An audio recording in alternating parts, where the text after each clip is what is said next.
My name is Nyameyie.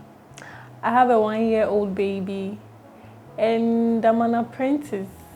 I'm learning how to sew. As part-time though, yeah.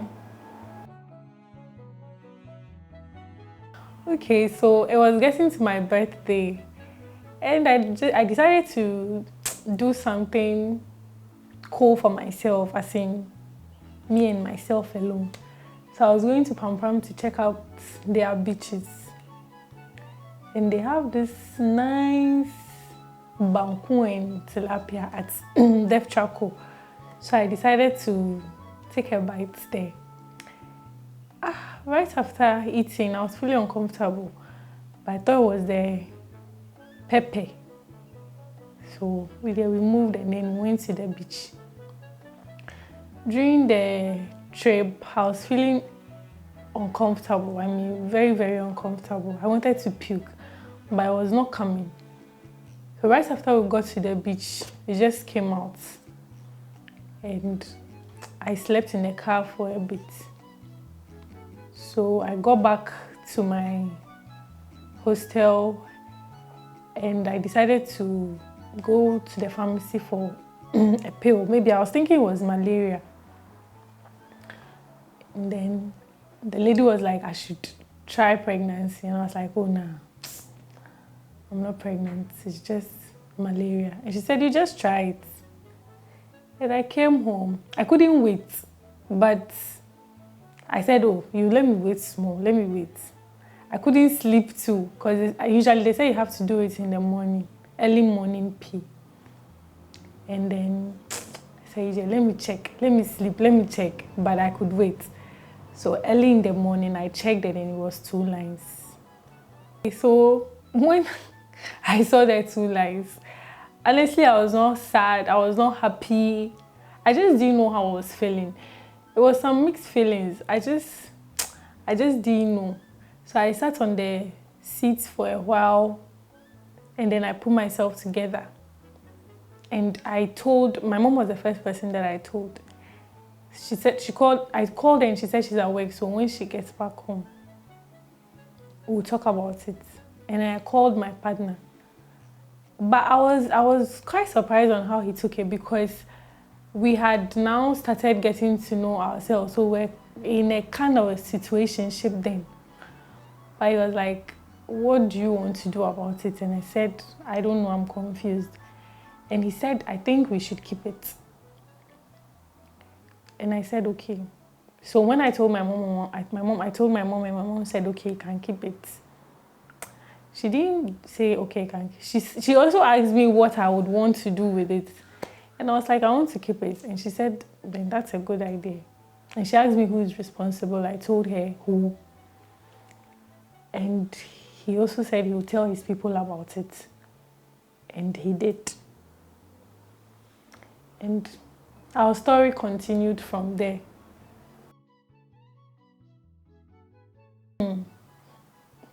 Pregnancy is hard.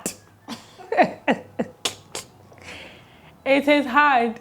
And if I think of pregnancy, I get scared. Because what I went through, the moment I found out I was pregnant, I don't know if it's some spirit or something, that very day, I started spitting. It was so uncomfortable. Like everywhere you go, you are spitting. So I had to be carrying a jar. It was a bottle jar. It's glass, and then I'll fill it with Dettol water. So small thing, small thing. I spat till I gave it. When the spitting stopped on Sunday, I was always saying I want to do a pregnancy photo shoot. I want to do a pregnancy photo shoot. So the date of delivery that the doctor gave, I was like, okay, I'll do it before that day. The photographers came to the house and then I told them they should go the next week. So they came the next week. That was on a Sunday. I wasn't ready, but they forced me to do it because they didn't want to go back for me to tell them that they should come the next day. So when they came and they were arranging their cameras and things, I was doing some small makeup on my face. I realized that the spit was not in my mouth again. I was happy. I went to tell my husband that the spit is not there. I used to tell my mom. I was happy. And then they said, why? I said, I don't know. I can't tell. So it didn't come again. I realized my feet had swollen. From the hospital to my house is not far. So I just drove there and then I asked them to check for me. And they said, oh, nothing is wrong with your BP. You are fine. And I said, okay.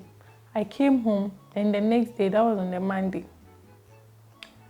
I don't wake up early. So when I woke up, I realized that there was some slimy stuff in my pants.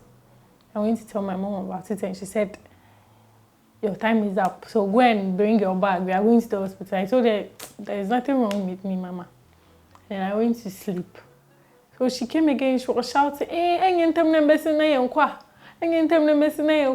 told her, there is nothing wrong with me. So my husband got back from work and I was like, there's nothing wrong with me. Should we go? Because the next day, that's the Tuesday, is my ANC. Then when we go, I'll tell the doctor.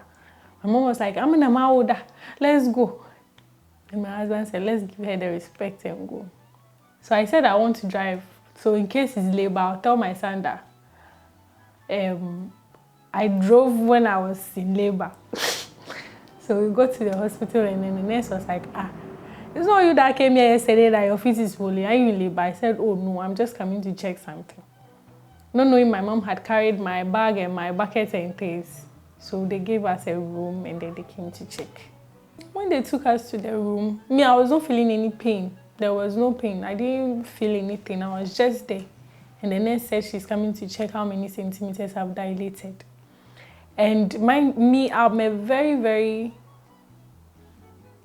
curious person. I like to dig information.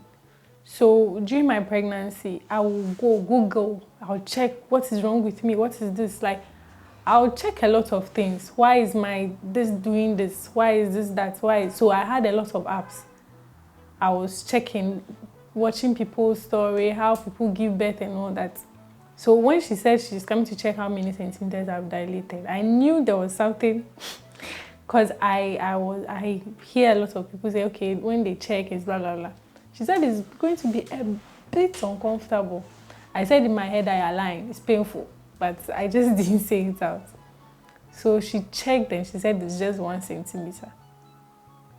The pain it brought me, I was feeling nothing before, but after she inserted her hand, the pain started. I was doing, the nurse said, you've not reached anywhere. So stop shouting, because observe your energy for push. So she would say, do. So that's what I was doing. My mom was there taking videos. I was the only one in the room, so I could do anything. She said you can remove your dress, you can do anything that you want.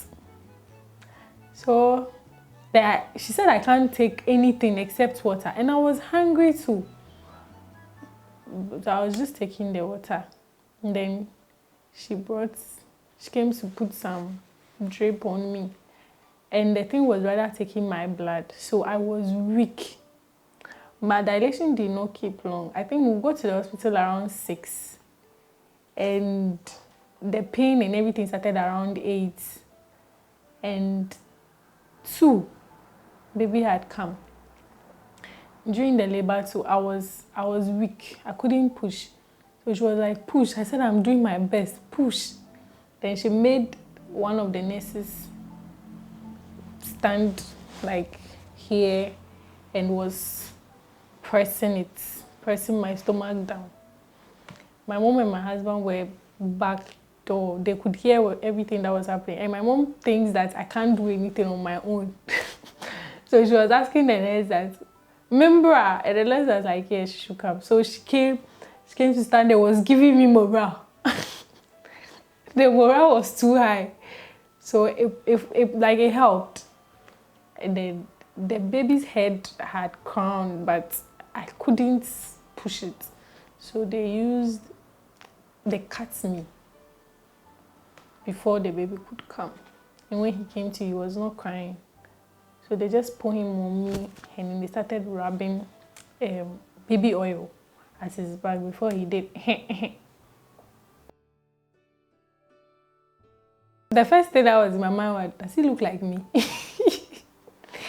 But I think I watched one lady's interview and then she said she's always wanted to pray for her baby when the baby comes. So I had that in mind, that I think it's a good idea. So right when they put the baby on me, I said a word of prayer for him. And then I was so happy. I don't know, I felt so fulfilled. I felt like, oh, me brain everything has come together for my good. So I was really excited. A lot of adjustments. My sleep pattern has changed. I love sleeping. I love to sleep. I can sleep from when to when. Now you cannot sleep when baby's up, you have to be up. And then that's thing that they say that when your baby sleep, it does not work for me. When he is sleepy, I think I have to put some 1 or 2 things together. Even though my mom is there to help, but I need to do things on my own sometimes too. So a lot has changed. I was even thinking that I will gain weight when I give birth, but look at me, I'm still skinny. So a lot has changed. Nope. I don't know what I'm doing. Every day comes with its own challenge and I'm always learning something new. I'm always figuring something out. I used to Google how I could train my child, but I think it doesn't work. Every child is different and you would have to, I think you would have to adjust to their way of living. You don't have any formula for motherhood. There is no formula. You just have to live it by the day. As the day, tomorrow comes, today passes. You just live by it. You don't even know what you are doing. But what helped me was I did a 6 months exclusive, so it helped me. But now that he has started eating, don't know. I don't even know what I should give him, but I'm trying. My body, I'm still size 8. After delivery, I became size 10 and now I'm size 8. My body has not changed. It's just that my stomach has become big small. It's become big small. Sleep. Me, I sleep. Oh. The thing is, I have a very good husband. So I can sleep. Sometimes he would say, go and sleep at the hall. Let me sleep here with him. Or you sleep here. So we are running shifts. He will sleep small, then I also sleep. I thought when they get to 1 year, they will sleep throughout the night. He can wake up like 5 times. So, and it's been like that ever since he was born. We've been running shifts. He will sleep for like an hour. I'll be the one taking care of him. Then I'll sleep and then he will continue like that. So I'm not really stressed that much because he's really helping. And it's making me okay. Okay, so when baby sleeps, what do you do? I press my phone and then I cook, I do what I'm supposed to do, clean and all that. Tell us about breastfeeding. When I gave birth, that day, the nurse said I should breastfeed him. She showed me how I'll do it and everything. But I saw that the breast was not coming. This boy was doing nothing was coming. And I could see that my boy was hungry. They said no formula. he has to take it. I should let him latch. He should keep on latching. He should keep on latching with a sucking. It will come. He should keep on. It will come. But it was not coming. So we didn't mind it. We went to buy naan and a mixed day for him because I realized he was hungry. So as time went on, he was sucking. Then it started coming. I'm not finding any problem with breastfeeding right now. What I am kind of confused about is how I would wean him from the breast. So but breastfeeding is no challenge for me. I think I even enjoy him breastfeeding.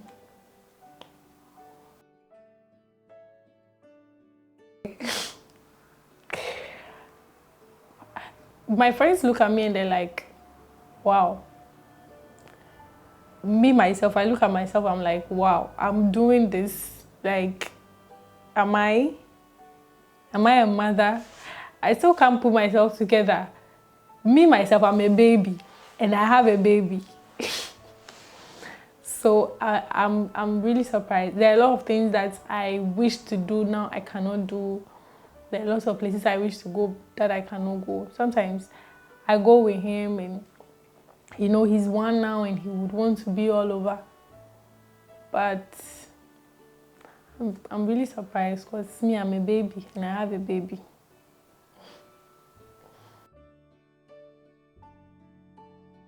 When we are going out, I have a bottle that are in portions. So I put his food in all 4. And then I heat some water in a flask. I have some bag that I keep diapers in, his water bottle and everything. I pack it inside. If I know we'll be going somewhere, I usually do that in the evening. Then in the morning, I just heat the water, I pour it in the flask, and then I bath him first and dress him up. I put him in his high chair and put him in front of the TV to watch cartoons. Then I would also go and then get ready. Then we move. It's not that difficult. Yes. My YouTube is full of Cocomelon. My YouTube is full of Cocomelon. You know, he will be doing something. The moment he hears Cocomelon, he will stop and come right now. And we will now have to learn all the rhymes. Grandpa Shark, where are you? Now I know how to sing all those songs. And he has started school now too. So when he goes, I don't know, he will go and hear something. When he comes, you know he will be saying it, but it wouldn't come out as we would understand it. So yes, I am. Okay. So, are there things you read about studying work for you? Yeah, I did. Like I said, I used to check on how people are grooming their kids. But it doesn't. When you tell him to sit down for you to teach him A, B, C, D, he's somewhere. It's not A, B, C, D that he's concerned about. He wants to go and spoil TV and things. So I think it doesn't have any formula. So I stopped. I'm just doing it on my own with the help of my husband, of course. Okay. Do you have nicknames for your child? He's called Blue Jet. He's my Blue Jet. So is that all? Yeah. And his dad calls him bro. In fact, he has a lot of nicknames. His dad calls him bro. He will come and will say, Mommy. So if I call him, I say, he doesn't respond. Unless I say, Mommy, then he will look at me. And I call him Bon sometimes too. Yeah. What has been the most challenging part of raising your child? challenging. I think sometimes he does something and you want to beat him, but even when you do, then he'll be laughing. Do this. He laughs at everything. So unless you shout at him, then he will make steady. But when you try beating him, and sometimes you want to go somewhere, but because of him, you can't. And there is no way I would say I want to go and leave my child with someone and go somewhere. No. So I think that's the only challenging part. What do you appreciate the most about motherhood? A lot. I think you get to understand your mother after you've had a baby. You get to understand why they behave the way they behave, because they want the best for you, and then they want you to be upright. You get it? So, and sometimes when I'm sad and then I look at him and then I ask myself, what is there to be sad about? You have him. I'll pretend that I'm crying, especially when he's doing something bad. Then I'll do like he will walk and come and try to raise your head. He will, like, even if you are not minding, he will try to raise. When you raise your head, then he will laugh. I think if he had mouth to talk, he would have told me not to cry. Motherhood is such a beauty. My final word will be, do you. Be you. I think at the end of the day, you are the only one that matters. Nobody else does. Because even when you die, the world still goes on. They won't say that this person has died, so let's wait for... No. The world still moves on. So be you and do you, because at the end of the day, you are the only person that matters. Nobody does. Thank you for watching this video, and please don't forget to like, follow, share and comment on Drummer Baby Instagram, Drummer Baby Facebook and our other social media platforms. Thank you.